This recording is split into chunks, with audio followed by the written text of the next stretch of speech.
Hello বন্ধুরা, আজকে চলে এসেছি একটা অ্যানাদার ব্লগ নিয়ে। তোমরা কেমন আছো? আশা করি সবাই ভালো আছো, আমিও ভালো আছি।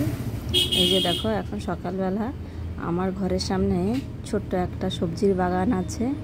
এখানে পেঁপে গাছ আছে, লঙ্কা গাছ আছে, উচ্ছে গাছ আছে, টমেটো গাছ আছে।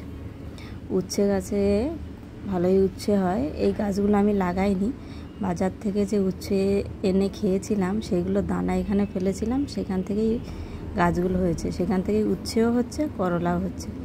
2-4 দিন পর পর যেগুলো হয় সেইগুলো আমাদের ছোট্ট পরিবারের জন্য হয়ে যায়। দেখো গাছগুলো খুব সুন্দর লাগছে। এই যে দেখো, উচ্ছেগুলো তুলে নিয়ে এসছি। এই দোকানে চলে এসেছি, অনেকক্ষণ হয়েছে। এই যে মুড়ি খাবো, ঘুগনি মুড়ি।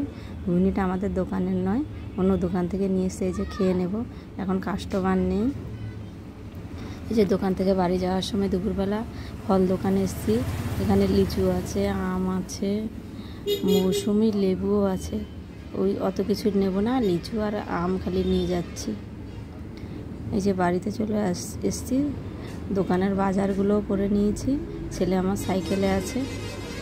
এই যে লিচু আনার সাথে সাথে আমার মেয়ের হাতে লিচু দেখো, ছেলেও দাঁড়িয়েছে পাশে। লিচুগুলো দেখো এত সুন্দর, কি বলবো, খুবই রসালো আর খুবই মিষ্টি। আমি ছেলেও খেয়েছে, মেয়েও খেয়েছে, আমি একটা খেয়েছি। আর এই যে চিচিঙ্গা, গ্রাম এলাকায় এগুলো সবাই দেখতে পাও। চিচিঙ্গাটা ভাজা হচ্ছে। আর আরেকটা জিনিস রান্না হবে, এই যে ঘরোয়াভাবে শুক্তো, সজনে ডাঁটা, কাঁচকলা, বেগুন, উচ্ছে, আর ওইদিকে সর্ষে বাটা, আর এই যেগুলো বড়ি, মশলা দেওয়া বড়ি। কড়াটা গরম হয়ে গেছে, তেলটা দিয়ে দেবো। বড়িগুলো হালকাভাবে ভেজে নেবো, খুব বেশি ভাজবো না, যেহেতু মশলা দেওয়া বড়ি। 5 ফোড়ন দিয়ে সমস্ত কেটে রাখা সবজিগুলো দিয়ে দেবো। সবজিগুলো আলাদা ভাজবো না, কারণ যেহেতু ঘরোয়াভাবে রান্না করব, এর জন্য এমনি সরাসরি তেলে দিয়ে দিয়েছি। আমি সবসময় সর্ষের তেলেই রান্না করি, অন্য তেল ব্যবহার করিনি। হলুদ লবণ দিয়ে ভালোভাবে কিছু সময় নাড়াচাড়া করব। নাড়াচাড়া করে ওই বেটে রাখা সর্ষে বাটা, লঙ্কা বাটাটা দিয়ে দেবো। সর্ষে বাটা, লঙ্কা বাটা দিয়েও কিছু সময় নাড়তে থাকবো। নাড়া হয়ে গেলে এবার জল দিয়ে দেব।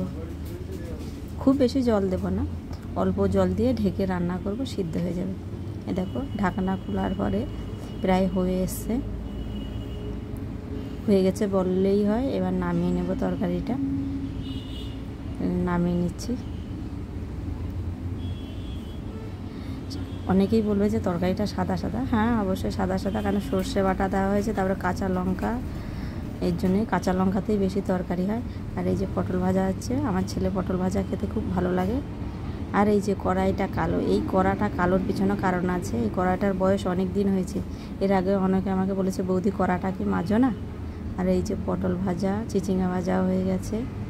আর এই দিকে ওই যে শুক্তোটা দেখো, ঘরোয়াভাবে। এই যে দুপুরের মেনুতে ভাত, পটল ভাজা, চিচিঙ্গা ভাজা আর শুক্তোটা বিশেষ করে আমি খাই, অতটা পছন্দ করি না। আমার বড় মশাই পছন্দ করে, তার জন্যই রান্না করা। যে খাওয়া দাওয়া রান্না বান্নার শেষে রেমাল ঝড় আসার পরে ঘর পরিষ্কার করা হলো, সিঁড়িটা পরিষ্কার করা হয়নি, এই সিঁড়িটাই পরিষ্কার করছি। অন্যদিন সময় পাই না খাওয়া দাওয়ার পর, আজকের খাওয়া দাওয়ার পর সময় পেয়েছি, তাই পরিষ্কার করে নিচ্ছি। সিঁড়িটায় কাজ হয়নি, টাইলস বসবে বলে, এর জন্য ফাঁকা আছে, নোংরা হয়ে গেছে ঝড়ে। আর কিছু বলবো না, টাটা, বাই বাই। সবাই ভালো থেকো, সুস্থ থাকো, আবার অন্য দিন দেখা হবে।